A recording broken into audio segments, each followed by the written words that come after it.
Okay. இப்ப பார்க்க போறது என்ன அப்படின்னு சொல்லி பார்த்தோம்னா, ஃபைல்ஸு, மாடியூல்ஸு, பேக்கேஜஸ். இதுல வந்து நம்ம பார்க்கும்போது மெயினா நீங்க ஃபைல்ஸ் மட்டும் படிக்கிறீங்க அப்படின்னு சொன்னா, ஃபைல்ஸ் மட்டும் படிச்சுக்கோங்க. ஏன்னா உங்களுக்கு 5த் யூனிட் நான் கம்ப்யூட்டர் சயன்ஸ் அப்படின்னு சொன்னோம்னா, கொஞ்சம் ஹெவியா இருக்கிற மாதிரி இருக்கும். பட் என்ன கான்செப்ட் அப்படிங்கிறத தெரிஞ்சு வச்சு, ஏதோ ஒரு கான்செப்ட்ல நல்லா தெளிவா படிச்சு வச்சுக்கோங்க. க அத வந்து எக்ஸாம்ல எழுதுற மாதிரி பார்த்து வச்சுக்கோங்க. இப்ப ஃபைல்ஸ் அப்படின்னு சொல்லி பார்த்தோம்னா, ஃபைல்ஸ்ல என்னென்ன டைப் ஆஃப் ஃபைல்ஸ் இருக்கு அப்படின்னு சொல்லி பார்த்தோம். பைனரி ஃபைல்ஸ்னா என்ன? அதே மாரி ஃபைல்ஸ் எப்படி ஓப்பன் பண்றது? ஸோ இத வந்து நான் டீட்டெயிலா உங்களுக்கு சொல்லல. ஜென்ரலா உங்களுக்கு நம்ம கிளாஸ்ல கொஞ்சம் பார்த்துருப்போம். அதவே வந்துட்டு என்ன பண்ணியிருக்கோம் அப்படின்னு சொல்லி பார்த்தோம்னா, இங்க வந்து நான் உங்களுக்கு ஓவர்வியூ மட்டும் தான் குடுக்குறேன். ஸோ அதுக்கான சின்டாக்ஸ் என்ன? இந்த சின்டாக்ஸ மட்டும் நல்லா பார்த்துக்கோங்க. கொஞ்சம் பேர் எழுதியிருக்க. நீ வந்துட்டு மாடல் எழுதும்போது கொஞ்சம் நல்லாவே எழுதியிருக்கீங்க. பட் ஆனாலும் இன்னும் அ அதுக்கு கரெக்ட்டா எழுதணும் அப்படிங்கிறதுக்காக தான் சொல்றேன். ஸோ ஃபைல் ஆப்ஜெக்ட் அப்படிங்கிறது இங்க வந்து ஃபைல் ஆப்ஜெக்ட் இங்க வந்து syntax file object equal to open அதோட file name, access mode. So இங்க வந்து ஃபைல் நேம் அப்படிங்கிறது நம்ம குடுக்குற ஃபைல் நேம். ஆக்சஸ் மோட் அப்படிங்கிறது என்னென்ன மோட் அப்படின்னு சொல்லிட்டு நம்ம பார்ப்போம். ஓகேவா? அதே மாரி இங்க ஓப்பன், குளோஸ் அங்க எங்க என்ன வரணும் அப்படிங்கிறதையும் ப்ரோகிராம் போடும்போது, நீங்களா என்ன பண்ணணும்? கரெக்ட்டா அத நோட் பண்ணி ஒர்க் பண்ணணும். ஓகேவா? அடுத்தது இங்க வந்துட்டு மோட்ல ரீட் மோட், ரைட் மோட் அதுக்கப்புறம் வந்துட்டு என்ன மோடு?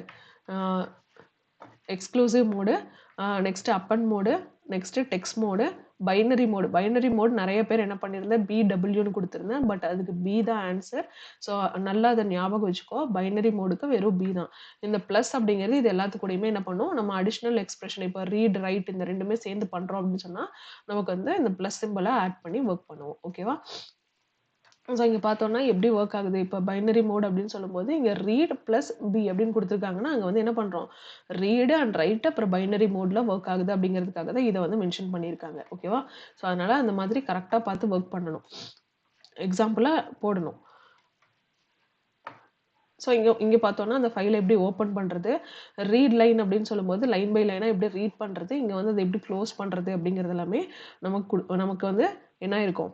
கரெக்ட்டா அந்த ஃபைல் ஓப்பன் இங்க வந்து ஃபைல வந்து ஓப்பன் பண்ணியிருக்கோம். இங்க க்ளோஸ் பண்ணியிருக்கோம் அப்படிங்கிறதெல்லாம் ஒரு தடவ நல்லா கவனமா பார்த்துக்கோங்க. ஃபைல் ஓப்பன் பண்றோம் அப்படின்னு சொன்னாலே, ஃபைல க்ளோஸும் பண்ணணும். ஓகேவா?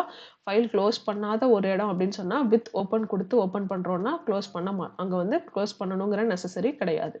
ஓகேவா? அத முன்னாடியே நம்ம பார்த்துருந்தோம். அதே மாரி அ ரைட்டிங் அண்ட் ரீடிங் ஃபைல் அப்படின்னு சொல்லும்போது, அந்த ஃபைல ரீட் பண்றோம், ரைட் பண்றோம் அப்படிங்கிறதுக்கான ஆப்ஷன்ஸ் எல்லாமே இங்க வந்து சிம்பிளா தான் இருக்கும். பட் அது எப்படி வொர்க் பண்றோம், ஒரே ஒரு எக்ஸாம்பிள மட்டும் பார்த்து அத மாடிஃபை பண்ணி எழுதுற மாரி பார்த்துக்கோ. அதே மாரி அப்பண்ட் அப்படின்னு சொல்லும்போது, அந்த ஃபைல்க்குள்ள ஆல்ரெடி எக்ஸிஸ்டிங் இருக்கும். அந்த கன்டென்ட்டோட சேர்த்து நம்ம அப்பண்ட் பண்ற அதாவது இன்சர்ட் பண்ற வேல்யூ பின்னாடி போயிட்டு இன்சர்ட் ஆயிக்கும். அது அப்பண்ட் மெத்தட். அப்பண்ட்க்கு நார்மலா என்ன பார்த்தோமோ அதே தான். இது ஃபைல்க்குள்ள போயிட்டு என்னாகும்?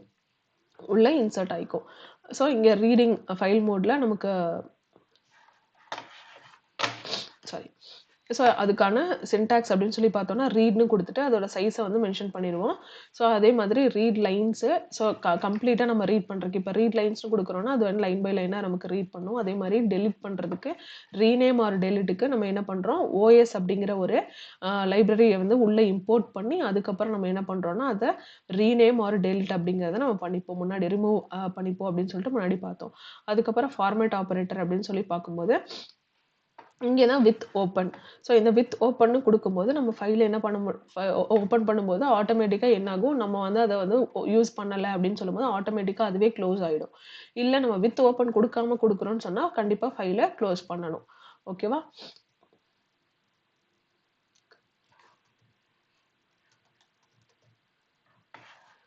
ஓகே. இது வந்து சும்மா உங்களுக்கு key flag with precision, length, conversion type இதெல்லாம் வந்துட்டு என்ன பண்ணியிருக்காங்கன்னா, ஃபார்மேட் எக்ஸ்பிரஷன் குடுத்துருக்காங்க. சும்மா இத ஒரு கிளான்ஸ் நீங்க பார்த்துட்டு போங்க. நம்பர் ஃபார்மேட்டிங்ல வந்துட்டு உங்களுக்கு இதெல்லாம் என்னென்ன அப்படின்னு சொல்லி நம்ம குடுத்துருக்காங்க. சும்மா ஜென்ரலா நீங்க ஒரு தடவ என்ன படிக்கோங்கன்னா, கோ த்ரூ பண்ணிக்கோங்க. இந்த டாட் ஃபார்மேட்டிங் வந்து நம்ம ஆல்ரெடி ஸ்ட்ரிங்ல பார்த்துருப்போம். ஸோ அந்த டாட் ஃபார்மேட்டிங் குடுத்து எப்படி வொர்க் பண்றது அப்படிங்கிறத.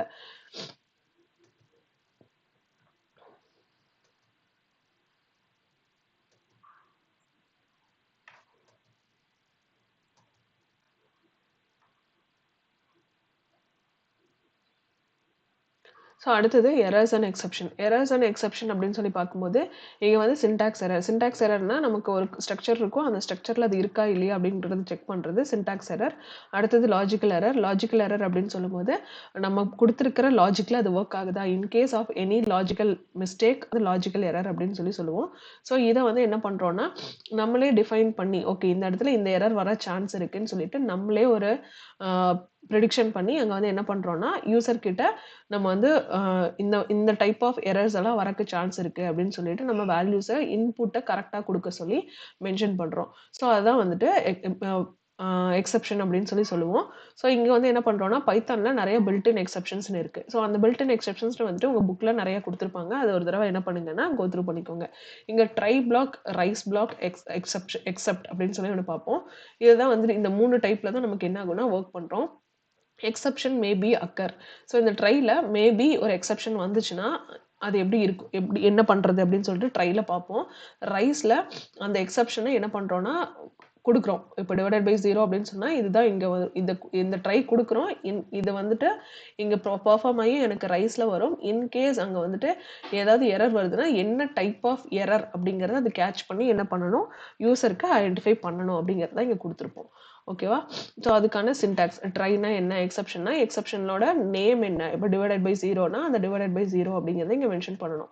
அடுத்தது ரைஸில் வந்துட்டு நான் என்ன பண்ணுறேன், எனக்கு வந்து இன்கேஸ் அந்த வேல்யூ இங்கே ஃபார் எக்ஸாம்பிளுக்கு நம்ம இதை கொடுத்தாச்சு வேல்யூ எரர் அப்படின்னு சொன்னால் இங்கே யூசர் வந்துட்டு வேல்யூ நம்பர் கொடுக்கறதுக்கு பதிலாக ஸ்ட்ரிங்கு கொடுத்துருக்காங்க அப்படின்னு சொன்னால் இங்கே என்ன பண்ணும், அது வந்து வேல்யூ எரர் அப்படிங்கிறத மென்ஷன் பண்ணும்.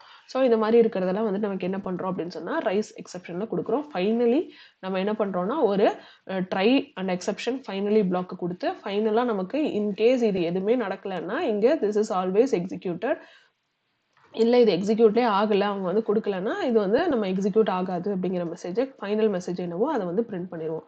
நெக்ஸ்ட் மாடியூல் அப்படின்னு சொல்லி பார்க்கும்போது மாடியூல் அப்படின்னாலே ஒரு சிங்கிள் பேஜ் மாடல் அப்படின்னு சொல்லி பார்ப்போம். இல்லை ஒரு சிங்கிள் மாடியூலை வந்து நம்ம ஒர்க் பண்ணி அதை வந்து ரீயூஸ் பண்ணிக்கிறது தான் மாடியூல் அப்படின்னு சொல்லி பார்ப்போம். ஸோ அந்த மாடியூலை எப்படி கிரியேட் பண்ணுறது அப்படின்னு சொல்லி நம்ம எப்படி கிரியேட் பண்ணுறது, எப்படி இம்போர்ட் பண்ணுறது அப்படிங்கிறதெல்லாம் பார்த்தோம். அடுத்தது date and time module.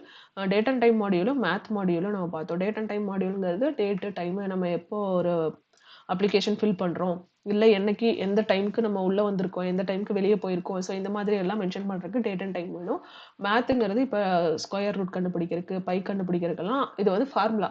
So அந்த ஃபார்முலாவை என்ன பண்ணுறோம், நம்ம ஆல்ரெடி இப்படி தான் ஒர்க் ஆகும்னு சொல்லிட்டு அந்த ஸ்டெப் பை ஸ்டெப் ப்ரொசீஜரை மட்டும் கொடுத்துட்றோம். கொடுத்துட்டு நம்ம எப்போ வேணுமோ அப்போ அதுக்கான வேல்யூ உள்ளே கொடுத்து அதுக்கான ப்ராசஸ் பண்ணி ரிசல்ட் எடுத்துக்கிறோம். ஸோ இந்த மாதிரி ஒர்க் பண்ணுறதுக்கு நம்ம மேத் மாடியூலில் யூஸ் பண்ணி இம்போர்ட் பண்ணி ஒர்க் பண்ணுவோம். ஸோ இது மாடியூல். பேக்கேஜ் அப்படிங்கிறது ஒன் ஆர் மோர் மாடியூல்ஸ், அதாவது ஒரு கம்ப்ளீட் பேக்கேஜா ஒரு ஃபோல்டர், அதாவது மாடியூல் அப்படிங்கிறது ஒரு பேஜ்னு வச்சுக்கிட்டோம்னா, ஒரு ஃபைல்னு வச்சுக்கிட்டோம்னா, பேக்கேஜ் அப்படிங்கிறது ஒரு கம்ப்ளீட் ஃபோல்டர். அந்த ஃபோல்டரை என்ன பண்ணுறோம் அப்படின்னு சொன்னால் நம்ம கிரியேட் பண்ணி ஒர்க் பண்ணுறதுக்கு பேர் தான் இம்போர்ட் பண்ணி ஒர்க் பண்ணுறதுக்கு பேர் தான் பேக்கேஜ் அப்படின்னு சொல்லுவோம். அது கிரியேட்டும் நம்மளால பண்ண முடியும். பண்ணி என்ன பண்ணுவோம்னா ஜென்ரலாக கிரியேட் பண்ணி வச்சுக்கிட்டு எப்போ வேணுமோ அப்போல்லாம் யூஸ் பண்ணிப்போம், இல்லை அதை மாடிஃபை பண்ணியும் ஒர்க் பண்ணிப்போம். ஸோ அதான் பேக்கேஜ் அப்படின்னு சொல்லுவோம். அடுத்தது டேட்டாபேஸ் அப்படின்னு சொல்லும்போது கலெக்ஷன் ஆஃப் டேட்டாஸ், அதை தான் வந்து collection of tables, collection of records இதெல்லாமே சேர்ந்து தான் டேட்டாபேஸ் அப்படின்னு சொல்லுவோம். ஸோ இதுக்குள்ளே இருக்கிற டேட்டாஸ் வந்துட்டு எடுத்து நம்ம என்ன பண்ணுவோம், ஒர்க் பண்ணி அதை அதுக்கான ப்ராசஸ் பண்ணி ரிசல்ட்டை வந்து நம்ம கொடுப்போம் அப்படின்னு சொல்லி பார்ப்போம்.